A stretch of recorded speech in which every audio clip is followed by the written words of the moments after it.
Journey to Esquire, an oral history.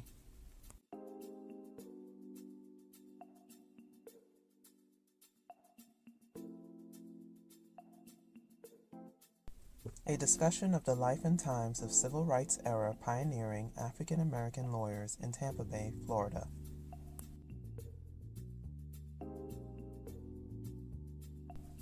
Why talk about the journey? Pioneering African American lawyers are retiring and are reflecting on their legacies. It is an opportune time to capture their stories in their own words. What is an oral history? 1. A recording containing information about the past obtained from in-depth interviews concerning personal experiences, recollections, and reflections. Also, the study of such information. 2. A written work based on oral history. Merriam-Webster.com.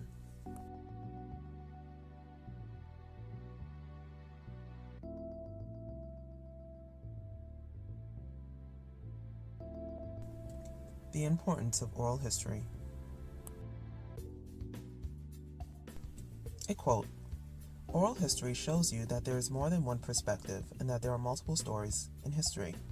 History is usually done from the perspective of your old, white, rich, and male. It's more diverse than that.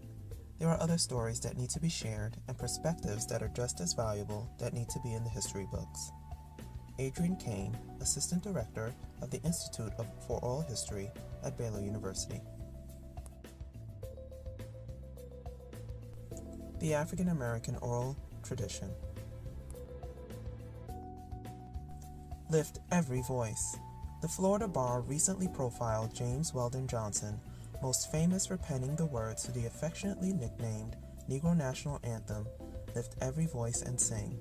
Johnson was a prominent lawyer, writer, and educator. He was the first African American lawyer admitted to the Florida Bar after Reconstruction.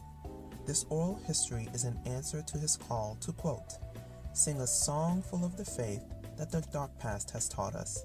Sing a song full of the hope that the present has brought us."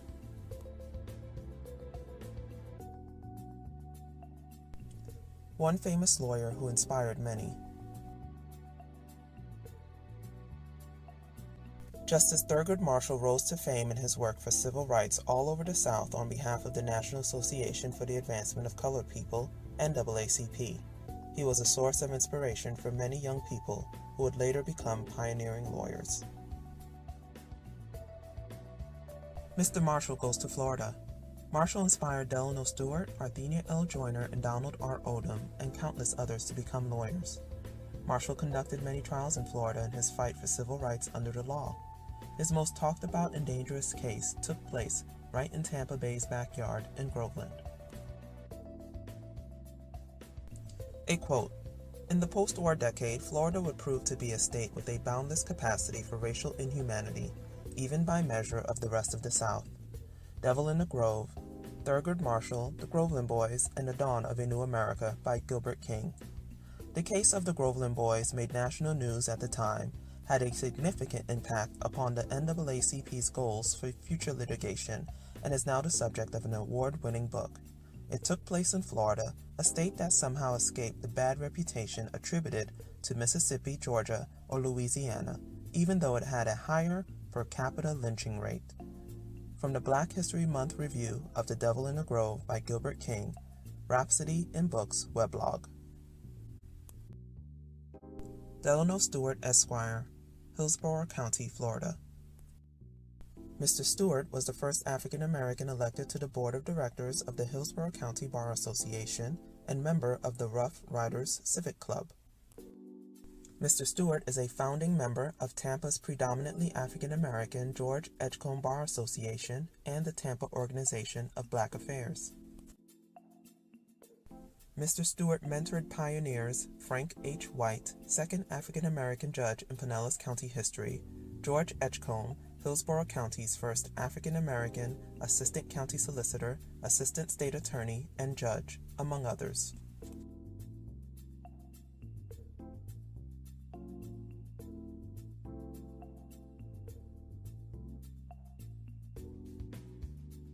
Milestones along the way for Delano Stewart. In 1936, he was born in Hillsborough County, Florida. In 1948, he meets Thurgood Marshall, who would become the first African-American Supreme Court Justice. At the time, Marshall was visiting Tampa as an NAACP attorney, helping African-American teachers campaign for equal pay. In 1965, just months after graduating from Howard University School of Law in Washington, D.C., he became the first African-American board member for the Hillsborough County Young Democrats. In 1966, he became the first African-American assistant public defender in Hillsborough County. In 1970, he hired Martin Lawyer III and created Florida's first racially integrated law firm. In 2015, Mr. Stewart retired from the practice of law. Video clip, Delano Stewart.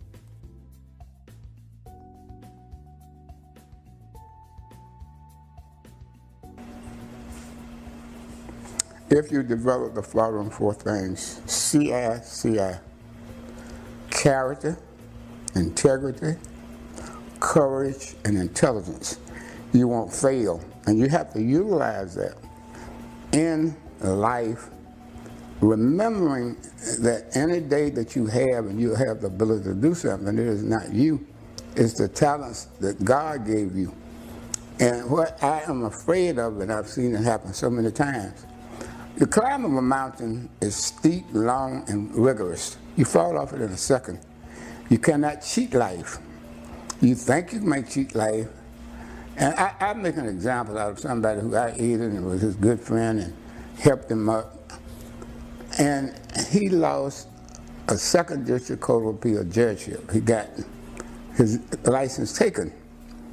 And I was on the committee. I was chairman of the committee, and I had to do strategic thinking because on that 9-person committee that I was chairman, I was the only black person. There were 3 vacancies, and they were whispering, we can send one up, and the other 2. Well, what they were trying to do, there were 3 blacks, and they were trying to narrow them down. I called Lawton Childs, who was the governor at that time, and I said, I need a telegram saying you would like all 9 names at one time. I stopped by the canned cool store that morning. I got a brand new white cap, never been worn. So the first vote was to narrow the committee to 9. We had 10 people, and we narrowed it to the 9, and the 3 blacks were still in. So this is what we're going to do now. I would like to move that we send 3 up. That motion is out of order. Whipped out the telegrams from Lawton and presented it. So that's gone. So I said, how are we going to do this? I said, we got the 9 names. And we were scrambling up, but reached in, got the white hat and put it on. Each one of you put a name in, and we shook them up, and then we took them out. 1, 2, 3. The Honorable Peggy Quincy was in 1. 1, 2, 3. There was a black lawyer from, and so that left the only one, and Tom Stringer. So I got the opportunity to send 9 names, a black person being in every one of them. I had a lot of accolades heaped on me. How did you do that deal? That was political maneuver. Well, critical thinking and prayer. Because I couldn't make one be in each one of the things. It was a gamble. But once I got them down, I trusted God enough to believe that in that white, brand new Cancun hat that had never been worn, that a black would be in each one of them, and one was. And I have been praised about my maneuvering, but I know in the essence of reality, but for the Lord on my side, I couldn't have done it that way.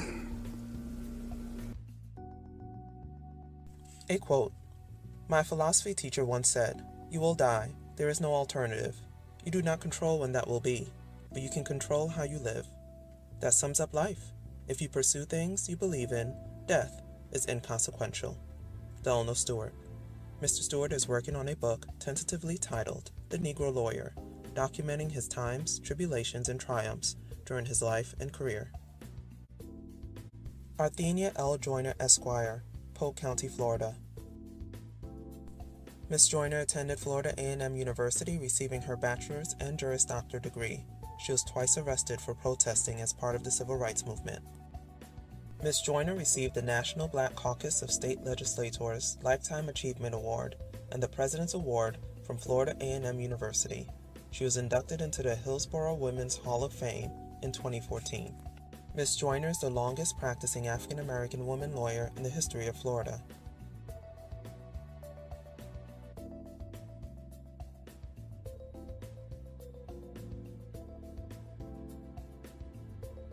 Milestones along the way for Arthenia L. Joyner. In 1943, she was born in Lakeland, Florida. In 1969, she became a legal assistant to State Representative Joe Lane Kershaw, became a founding partner in the law firm of Stewart, Joyner, and Jordan Holmes, and the first African-American female lawyer practicing in Polk and Hillsborough counties.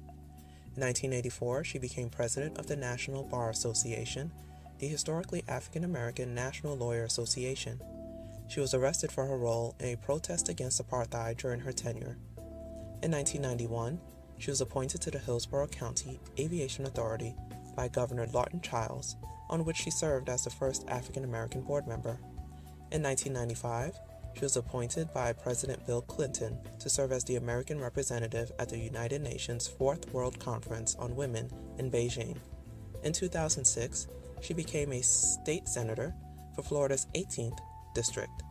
Elected as Senate floor leader for the Democrats, she would leave the state legislature in 2016 due to term limits. Video clip: Arthenia L. Joyner.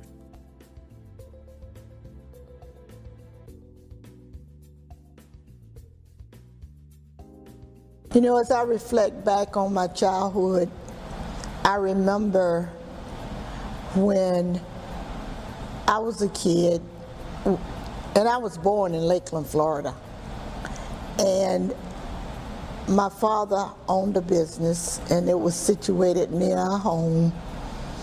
And I remember one day he came in and he said, "Close the door and pull the blinds. The Klan's gonna march." And I was either 4 or 5, maybe 3, but it was so distinct. So my mom shut the door and pulled the shades. We didn't have blinds, we had shades. And she pulled the shades down and he said, "The Klan is gonna march and I want everything closed down in here." And so it happened. And then the Klan marched and we peeped slightly out the window and saw all these men with robes and white hoods on, white robes and hoods over their faces. So this was my first encounter with vivid displays of intimidation, because as a young black girl I had been told, and I lived in a segregated society then, and I'd been told that these men who wore these white robes and white hoods were dangerous and that we should, not be anywhere near where they were. So it was somewhat of a frightening experience, but the day passed and they moved on.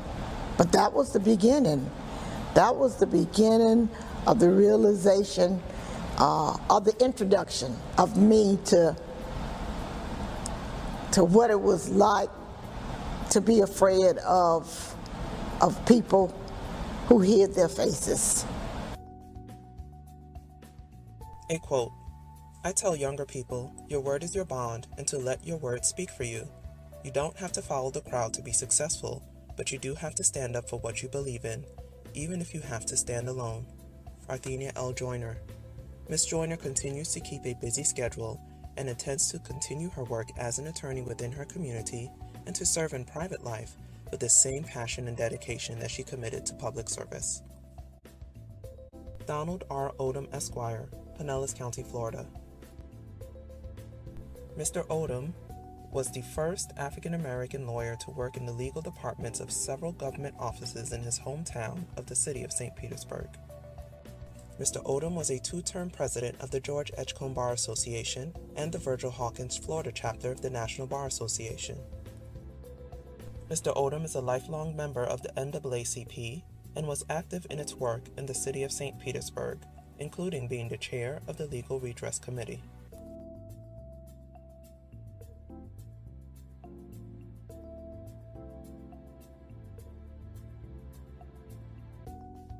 Milestones along the way for Donald R. Odom. In 1950, he was born in St. Petersburg, Florida. Mr. Odom would go on to live out his formative years in Jacksonville Beach, Florida. In 1974, he enrolled in the University of Florida College of Law as one of very few African American students. He completed his studies in under 3 years. Between 1974 and 1985, he would become the first African American assistant city attorney with the City of St. Petersburg's City Attorney's Office and first African American assistant district counsel with the District 5 office of the Florida Department of Health and Rehabilitative Services. Between 1985 and 2005, he would serve as a board member for the St. Petersburg Human Relations Board and co-chair of the St. Petersburg Community Alliance and the City of St. Petersburg Charter Review Committee, which played an instrumental role in redistricting to increase fairness and equity in city council elections. In 2005, after several successful years working at the Hillsborough County Attorney's Office in several positions including acting county attorney, he retired from the practice of law. Video clip: Donald R. Odom.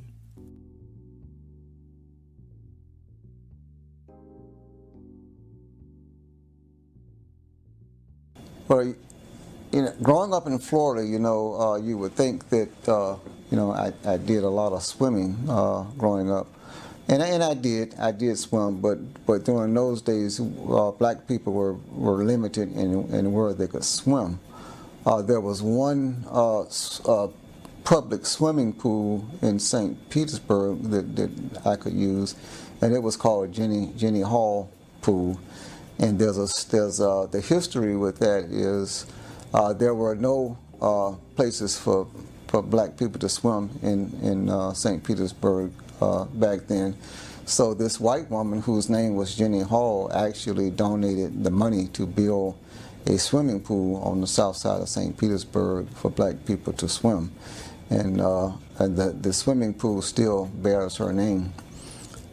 There was one place that I can recall that we could swim down on the bay, and it was called the South Mole, I think. And I have subsequently learned that was the swimming outlet that was closest to where the city dumped the sewage in those days, which of course growing up I knew nothing about that. As a child growing up in Jacksonville, I lived 10 blocks from the Atlantic Ocean, but we were not allowed to swim in the Atlantic Ocean. So in order to swim, we had to drive over to Fernandina in American Beach.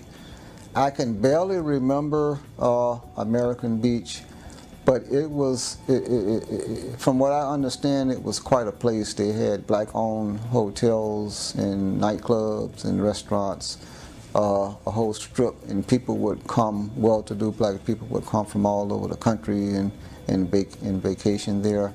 I understand that a sizable number of properties there are still owned by black families that have been in the families for generations.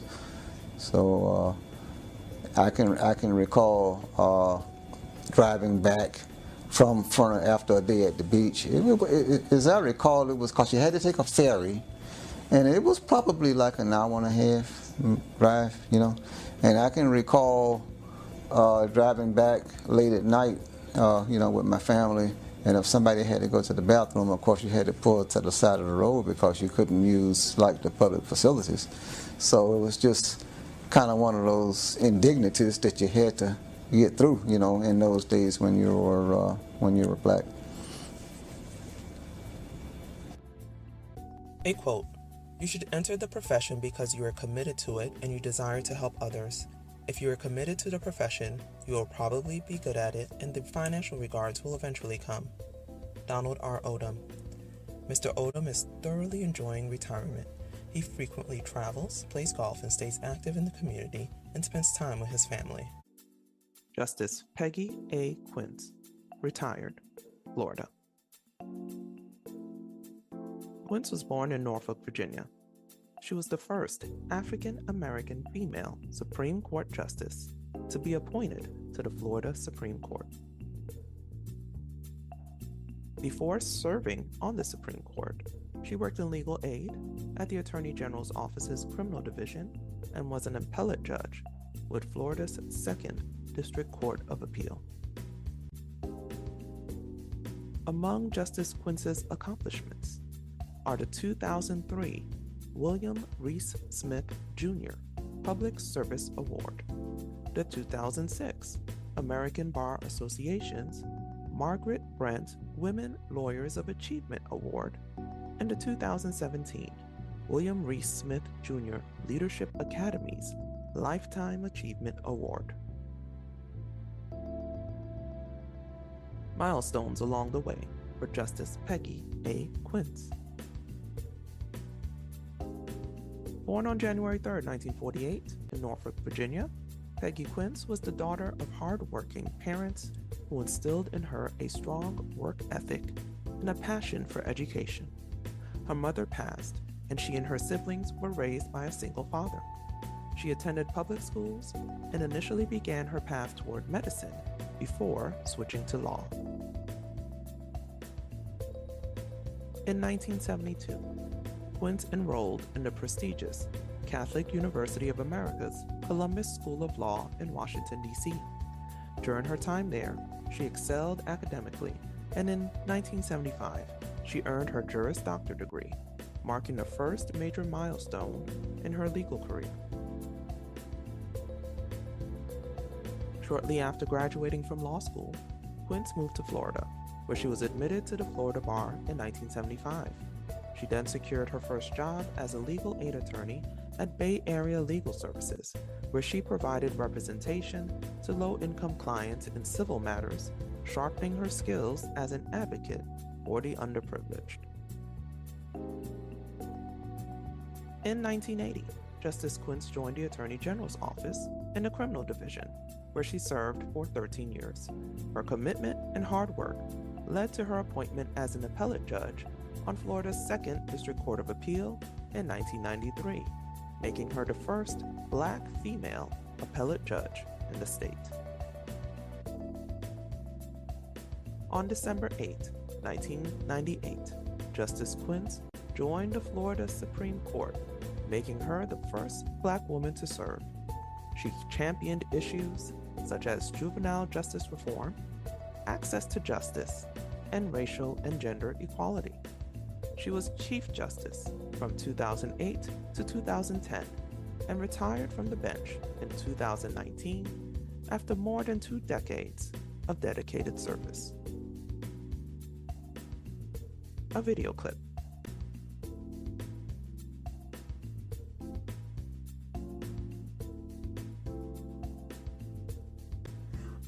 Because often things would happen that would make you feel bad. I guess that's as good a word as any. Like I remember my brother and I both had skin problems. And so we had to go to the doctor's office quite often. And when we went to the doctor's office, we would be put in the waiting room for the coloreds, and there was a waiting room for the whites. And despite our appointment, often the whites who came after us were seen by the doctor before we were seen. I remember going to a neighbor's house. Now, we lived in a rural area in Chesapeake, Virginia, for most of my years growing up. I was sent to a neighbor's house, and neighbors were not that close in rural areas, but the closest neighbor was a white family. I went to the door, knocked on the door, went to borrow a cup of sugar. A little boy answered the door, and I heard his mother say in the background, "Who is it?" And the little boy said, "I don't know, it's too little." And so those kinds of incidents, you see a fountain, water fountain, and it says whites only. All of those kind of incidents could really work on your own sense of self-worth.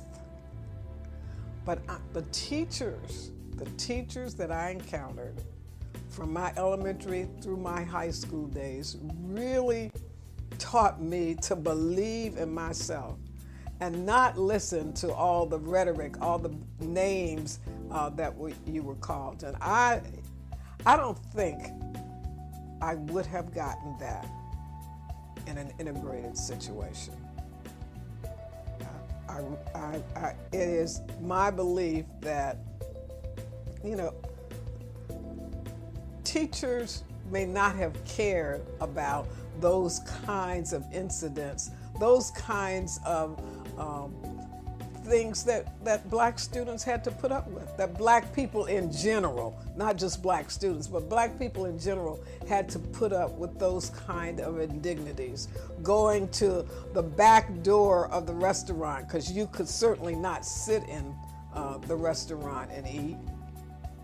So those kinds of things really can be very disturbing and work on one's psyche. But our teachers taught us that we were somebody long before that slogan, became popular.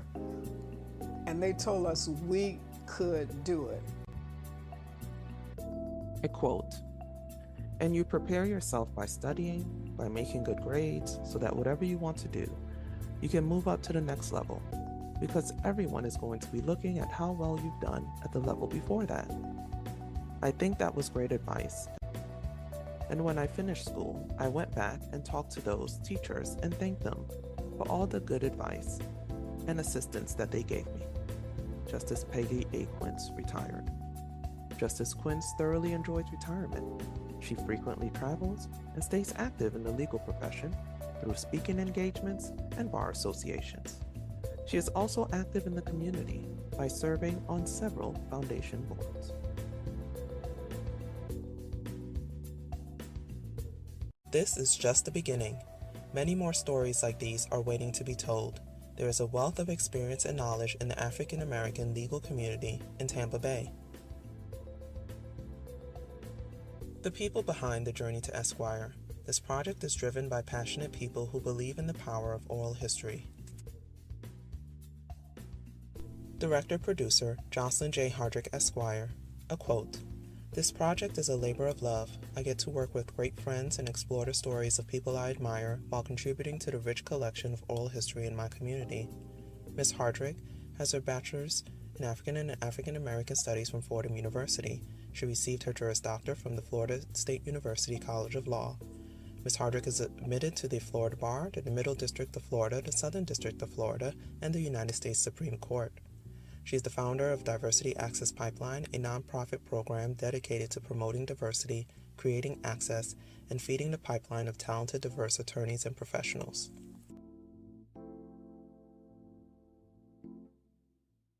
Consultant Dr. Peter Christian Eigner. Dr. Eigner strives to make knowledge available to the widest possible audience, going far beyond the academic community while still bringing that work directly into local classrooms and learning spaces. He is currently completing his first book, a biography of Daniel Patrick Moynihan, under a contract with Simon & Schuster. Dr. Eigner is Deputy Director of the Gotham Center for New York City History. He is founder and managing editor of Gotham, a blog for scholars of New York City history. He was a dissertation fellow with the Leon Levy Biography Center and a podcast host for New Books in History and Urban Studies.